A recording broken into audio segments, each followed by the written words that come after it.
Thank you for joining us for the Springfield Business and Economic Review. I'm your host, Sarah Wolin with the Greater Springfield Chamber of Commerce. Today we're going to be discussing infrastructure in our community and the needs for infrastructure and the importance of it. I have three gentlemen with us here today who are all involved in the Q5 Development Policy Council in one way or another. I'm going to ask each of them to introduce themselves, both professionally, what your involvement is and what you do, but also your involvement with the Chamber and Q5 and infrastructure. Start with you. Thank you. I'm Jeff Ball. I'm a Senior Vice President with Hanson Professional Services, and I've been involved with the Development Policy Council, particularly with regards to the infrastructure needs. Sounds great. Yes, Sarah. My name's Lou Dixon. I'm a Senior Vice President with Crawford Murphy and Tilley Engineers, and I'm on the Chamber Board and also active on the Development Policy Council with the Chamber. Great. I'm Josh Collins with the Chamber, and I staff the Development Policy Council. Sounds great. One common thread I heard was Development Policy Council. What the heck is it? Well, you are sitting in the most talkative chairs. I will take that one then. The Development Policy Council is a group of individuals from both the public sector and the private sector, the development community as well as private business, that are working together to look at a development policy in Springfield and how it affects the growth of business and as well as the development of infrastructure and the things that support business. Well, that sounds great because you made that connection right there to business, because I think a lot of times people think, infrastructure, roads, that's the people that care about that are the people that work on roads, but there really is a strong connection to business. Oh, absolutely. Anyone want to comment on what that is, Lou? Well, yeah, very much so. I mean, when you talk about infrastructure, you're talking about, our transportation system and also our water and wastewater treatment system, our communication systems, and our power systems. And all of those are very important for economic development and for business. Well, that sounds great. I know, Jeff, you mentioned being involved on assessing the needs for infrastructure. Can you tell us a little bit about that process? Sure. Most of the work that we've done to date, Sarah, has been on looking at the needs that Springfield has, and we've, to a greater extent, we've looked at Sangamon County, but we've really been focusing on the city of Springfield in general. And there's a great need out there for infrastructure spending. The city of Springfield has over 630 miles of roadway. There is Fact of the day. there's 630 miles of roadway. It's very expensive to maintain. It needs to be improved occasionally, and as well as new growth. There's growth going on around the outskirts of the city all the time. As we all know, this southwest area of Springfield has exploded since I was a kid, and that puts more pressure on the city of Springfield to improve those areas. And so we've been looking at what is the city currently spending to maintain what they have, and what do they need to be spending, and there's a shortfall there. And that's what we've been trying to quantify. What type of shortfall are we talking about? $10? $10,000? Well, the number that we've come up with to date is around $38 million. $38 million. A year. That's a yearly number, because we've seen it in the press, and I don't think everyone really understands that that's an annual number, and that's in 2007 dollars, and we're already into 2008. And nothing's getting cheaper, everything's going up, so that number's just going to continue to grow. So just to reemphasize that point, we're talking this year we need to spend $38 million more, and next year we need to spend another $38 million, and the next and That's forward right. at growing rate. We should be spending that. I don't know that it's realistic to think that overnight that the city's going to be able to come up with $38 million, but there is a need, and that's what we're trying to get that word out. Well, great. Now, Lou, what part of the Development Policy Council have you been involved with? Have you been involved in the needs analysis or with other groups? I've been involved in the needs and looking at what maybe how they might be addressed. There's a lot of ways road and bridge projects and highway improvements are funded, and the city has limited resources, as do most government agencies who are responsible for those needs. And so it's a big challenge because you start with maintenance, which is done all the time, just in terms of filling potholes and I guess plowing snow and that kind of thing is a cost. But then you go up from there to more expanded needs, and so so anyway, that's kind of been my involvement. Oh, great. Now, Josh, I know Jeff talked a lot about the need for infrastructure in this $38 million. Have you broken it out into any different types of needs that you're looking at? As far as preservation, modernization, and expansion, yeah, those are the three basic needs that we have. Most of the focus is on preservation, just taking care of what we have, making sure that roads no longer, or potholes happen less frequently. And then modernization is taking a two-lane road with no curbs and gutters, just ditches, and making it curb and gutter, stormwater detention, and asphalt instead of oil and chip.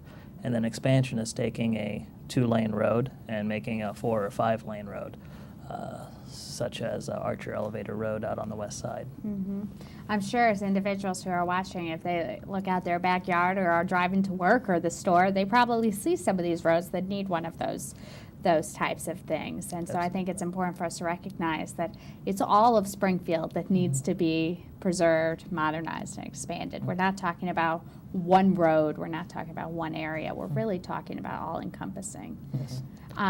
Go ahead. Currently, the city has a ranking system on their roads, 1 to 5, 1 being the best and 5 being the worst. And right now they have over 35 miles of roads that are 4 to 4.5, and that is spread out through all 10 wards.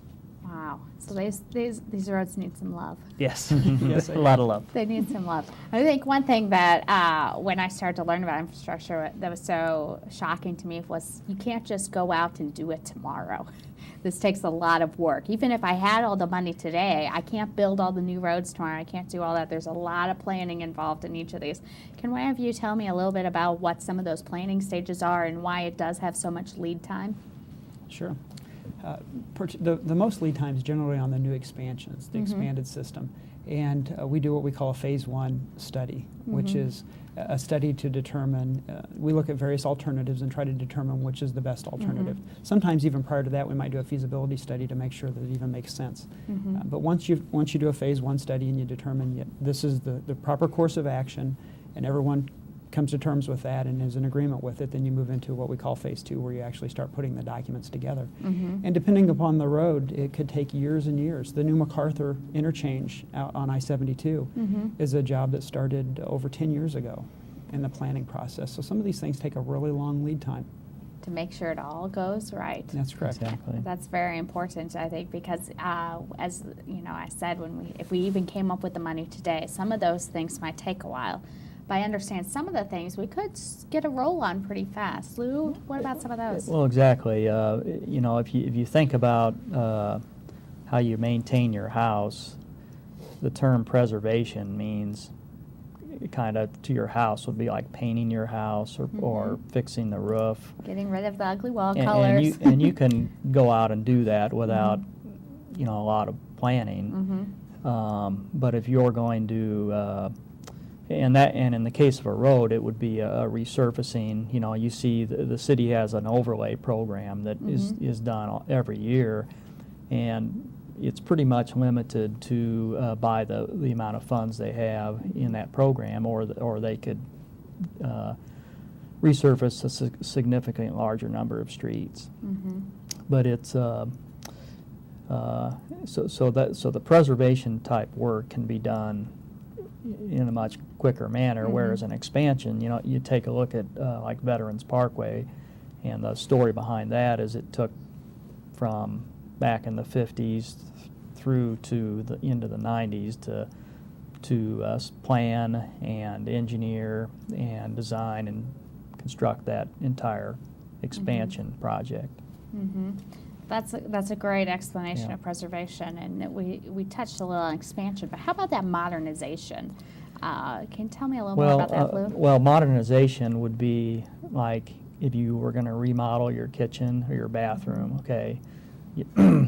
So it's a little more than painting the house, but in the case of modernization, like Josh said, you know, you take one of these streets that's oil and chip, Like I think in recent years, 8th Street was upgraded, and a couple other streets in town, 21st Street, but basically they were modernized, so they have a fully functioning barrier curb system and a drainage system, and more of a modern Now type this facility. might be silly. Why is that important?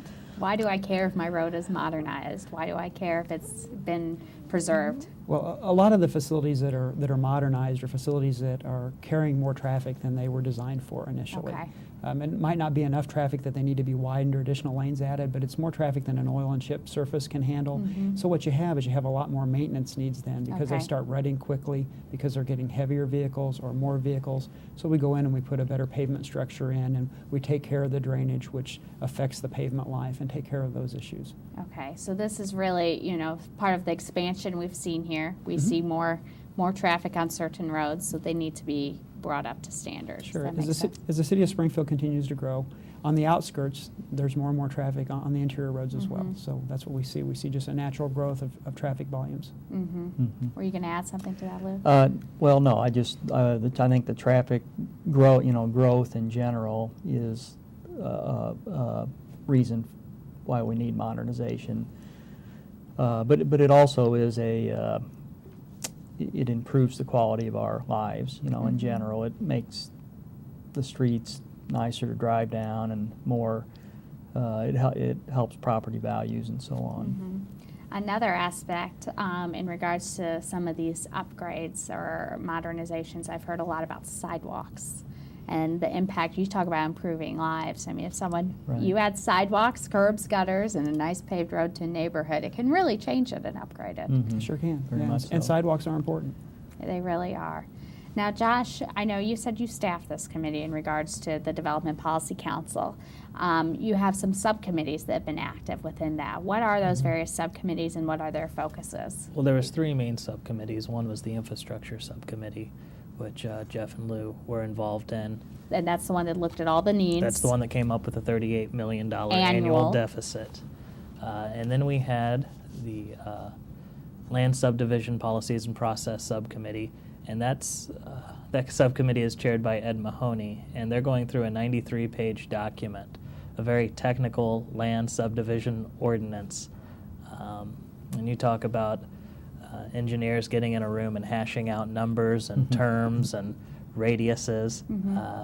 These guys spent about 6 to 8 hours just looking over the first chapter, which is mainly terms of the ordinance. So it's a very time-consuming process. We got public and private people at the table trying to make the development process easier in Springfield and less bureaucratic. So that's really the whole reason for that committee's work, is to make it easier to grow and develop here in Springfield. Absolutely. And if it's easier to grow and develop, and we have the roads that are great, life sounds pretty good from there. But you also touched on a great point there, Josh, with the public and private partners at the table. When we talk about those 2 different segments, who are we? When you talk about the private sector, what types of folks? And then when you talk about the public sector, what types of folks? We got about 3 engineering firms. We got 2 developers, a realtor, and I think that's it as far So as really the folks who private are side. engaged in this and do this every day. Absolutely. And really have a passion for This it. is their work. Great. And then on the public side, we have the Planning Commission, the Public Works Director, and then the city engineer. So both city and county then involved with that at that Absolutely. level. So that's great. Your third subcommittee that you have, what are they involved with? That is revisiting the developers agreement, which is actually a small portion in the land subdivision ordinance. Okay. And it's officially titled the Substandard Adjacent Roadway Agreement. Is that right? That's a pretty That's long it. name. I only ever heard it That's called a the pretty developer. Close yeah. enough. Let's call it the developers Yeah, agreement that's for why our it's conversation's called the sake. developers agreement. And what's that is looking is, how does new development pay for the road to get there? Okay. Right now, the process we have is very complicated. It's based on linear feet. What we want to go to is something more transparent and equitable. Okay. And again, it makes it then easier to build if folks know straight up from the beginning that's going to be equitable. They know what it is going into it. You know what the cost is going to be before you get started, whereas now it's a complicated formula that about 3 people understand. Now, both of you guys are involved with this professionally. You deal with a lot of these aspects in your daily life. How does the work you're doing through Q5 and the Development Policy Council, how does that impact what you'll be doing at work? Will it have an impact?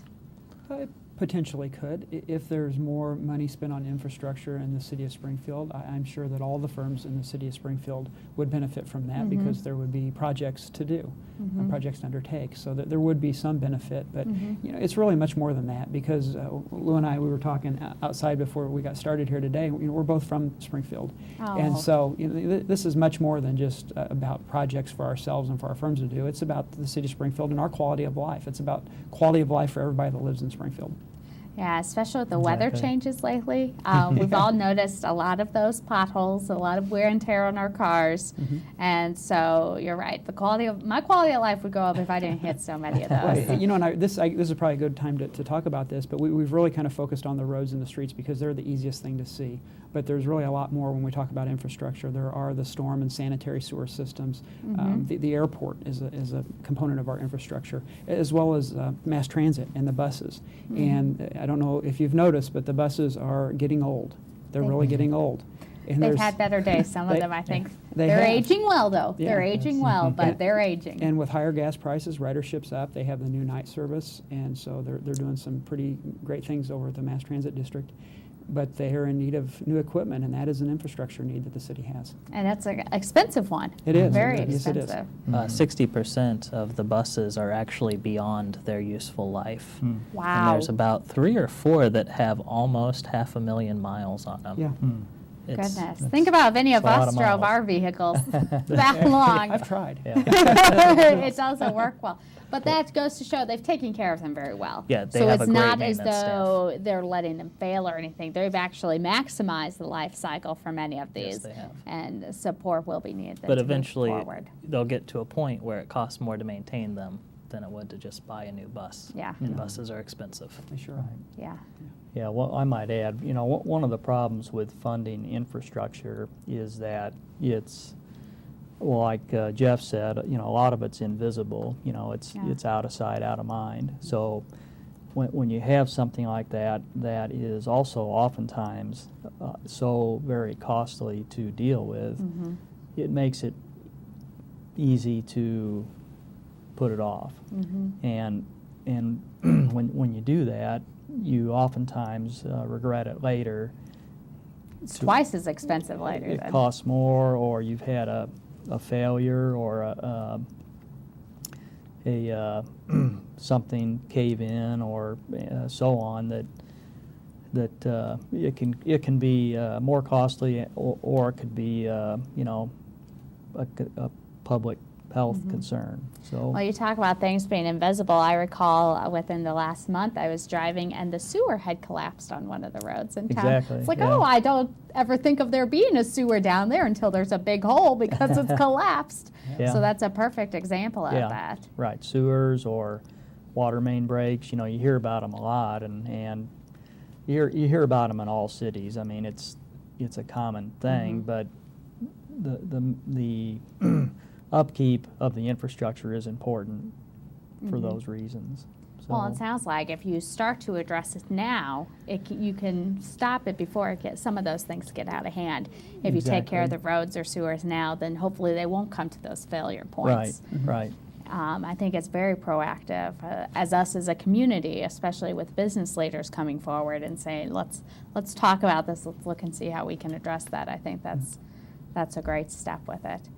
And Lou, you said you're involved with the Chamber Board for this. Yes. And the Chamber Board and the Development Policy Council and Q5 are all engaged in this, obviously, because it does impact business. Can you talk to us a little bit about why you think that's important? Or Well, I think for us to attract business in Springfield, we need to have infrastructure that works and that is of good quality and is maintained and presents a good image to businesses that might be considering relocating to Springfield. And, you know, it's important that we make Springfield business friendly because that's why we all live here. If we didn't have those businesses functioning, Yeah. you know, we'd be living None of us somewhere would have else. a job. and so that's just very important. And the infrastructure is kind of it's kind of the skeleton of the whole that holds our community together. So. Well put. And everyone's using it. Even if you Exactly. don't know about it. I think that's one of the things today is for a lot of the individuals, they might not think twice about it or take it for granted that it's there. If you leave your house, you use the infrastructure. So, Exactly. whether it's yeah. sidewalk, whether you get in your car to drive to work, or if you use the bus, it's all infrastructure and transportation network. When you flush your toilet, Yeah, you don't even need to leave your house. yeah, this is Yeah. I was going to say, There yeah, goes you're the Turn on right. your faucet. Plumbing. Yeah, the water. We haven't talked about the water system, but the water system's a key component of our infrastructure. Wow. Now you have all of those individuals then working with you on this plan to talk about the need, to talk about ways you could address it in the future, ways you can partner with others. But in going back to the need a little bit more, I'd like to talk a little bit more about what some of those things are. So we talked about the roads and the sewers. You said the buses were old. What are some things that folks might not necessarily think about or think twice about that might need some improvements? Josh? No? Oh, I thought you were ready to talk. I was thinking.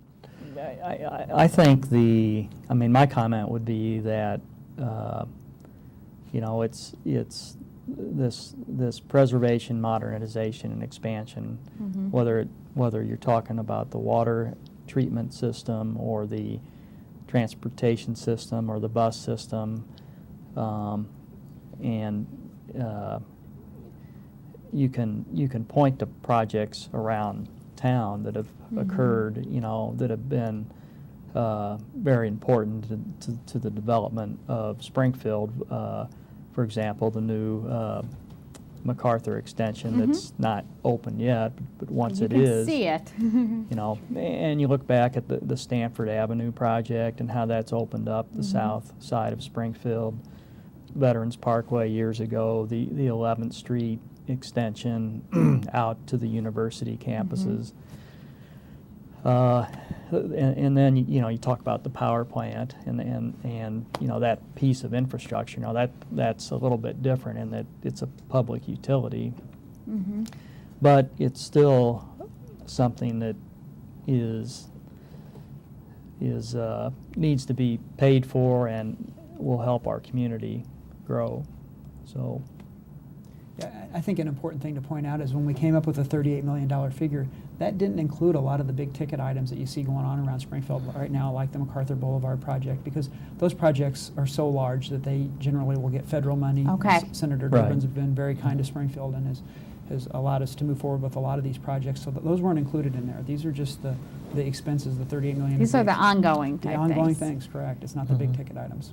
Right, and you know, the motor fuel tax, I think, pays for about half of the street and road improvements in the state, in the city, but these other federal funding and what people sometimes call earmarks are really, you know, sometimes a bad word, but they are really oftentimes the catalyst to make a project happen. And so, you know, and really those legislators are the ones looking out for the local the local needs, as opposed to, if you're talking federal, an administrator in Washington would have no idea what a local need would be in Springfield, Illinois. So Have to work to educate. So, yeah. We need it all. Yeah. We need it all. Josh? Actually, I was wondering if we could move back a little bit to the big ticket items of what is on Springfield's radar. Right now, we have 3 railroads that go through Springfield, and we'd like those lines to be consolidated to one. I got stopped by one of those trains today. Yes. By doing that, we would eliminate about 25 railroad crossings, making Wow. our community safer. It's a lot safer. Yeah.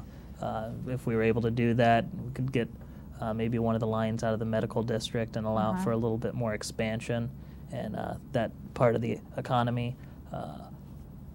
Looking at trying to get a multimodal facility, get the buses off the streets. Once again, it's dangerous for pedestrians down there. It's dangerous if you're just driving by and the buses are trying to merge into the lane. They're a lot bigger than my little car, I'll tell you that. And I would bet on them if something were to collide. Yeah, they would win. They would win. Yeah, Even yeah, though they're and- older, they would win.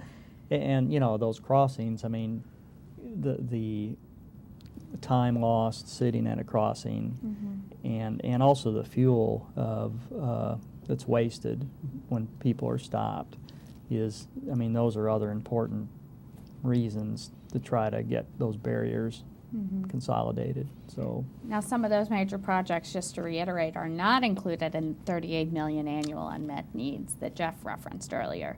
These are above and beyond.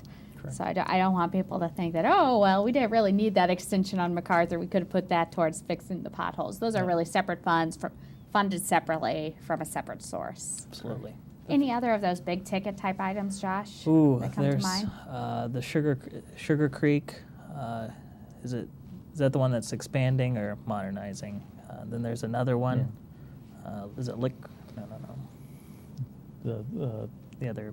treatment. Yeah, the other sewage treatment. Sewage Yeah. treatment plant? Yeah, there's Sugar Creek and. And there's another one. I'm going to blank because you're asking me. Yeah. there are two major sewage treatment plants in Springfield, and both of those are in need of work. And Greg Humphrey, who is the director of the sanitary district, has been very active in our group as well. So those needs are being articulated to our group, but they're And- not in the 38 million. Yeah, both of those Mark. come at a cost of about over $100 million. It's a And lot of Spring money. Creek. Yeah, Spring Creek. Spring There you Creek. go. There Sugar you and go. Spring. See, it all comes together. And then we're also still looking at a secondary water source in case of a 80 to 100-year drought. Just amazing things, and it sounds like the public-private partnership is really making this happen. So thanks to both of you guys for all your volunteer time. It's very valuable. It really is, as you said, it's helping the entire community because all of our lives will be improved as these infrastructure needs are addressed in our community. And Josh, thanks for your great work and leadership in helping to convene this and move this all forward. It's been great. Now, if individuals want to learn more information or get more involved in this project, how would they do that, Josh? They can go to our website at gscc.org. Okay, again, the Greater Springfield Chamber of Commerce, gscc.org. A great opportunity for folks who want to get involved, either as you spoke about, Lou, with legislative issues and getting involved with that, or moving forward with a developers agreement or any area that's of interest to them. Thank you again for joining us on the Springfield Business and Economic Review. I am your host, Sarah Wolin, and thank you for joining us.